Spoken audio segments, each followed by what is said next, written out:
Llevamos 8 años como asociación.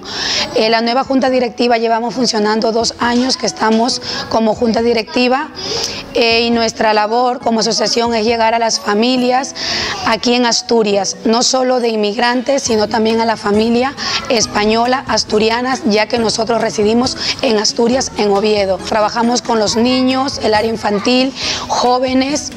Hay un voluntariado de jóvenes y también con el tema de los matrimonios, la familia, la inserción a la familia, a la sociedad y también la mujer. Nuestra labor es que todos seamos una hermandad.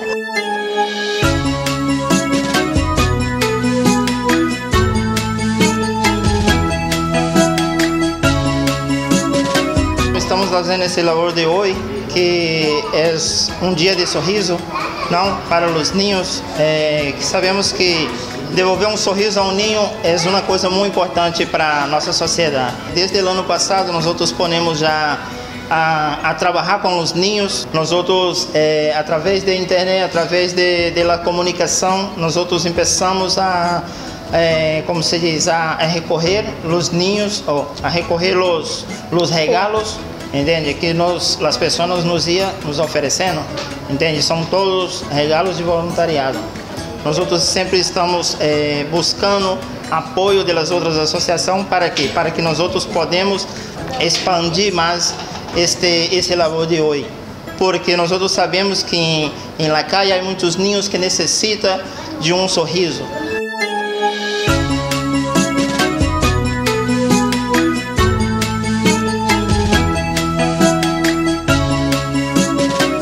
Tú como familia, tú como cabeza de tu casa, si tú tienes una necesidad tanto anímica, espiritual o alguna necesidad también de ropa, de lo que tú quieras, alimentos, te invitamos de parte de aquí de Haya que te acerques en nuestro establecimiento que está en Oviedo, Argañosa 64 Bajo. Aquí te podemos orientar en cuestión de papeles, documentos, ya que tú eres inmigrante, en tema laboral, en tema familiar, trabajo, cualquier ayuda. Siempre hay algo aquí en la asociación. Podemos entregar muita gente, então por isso é que a comunhão entre todas as associações, isso é muito importante. Então, vosotros das associações que estão nos vendo agora, nós outros gostaria da colaboração de todos para que nós outros podemos trabalhar juntos, para que nós outros seja uno, porque eu creio que se temos uno, eu creio que nós outros podemos alcançar a meta que é levar um exemplo, o sorriso, que é um dia de hoje, como é Dia de Reis. Então, nós outros podemos trabalhar em uma sola causa.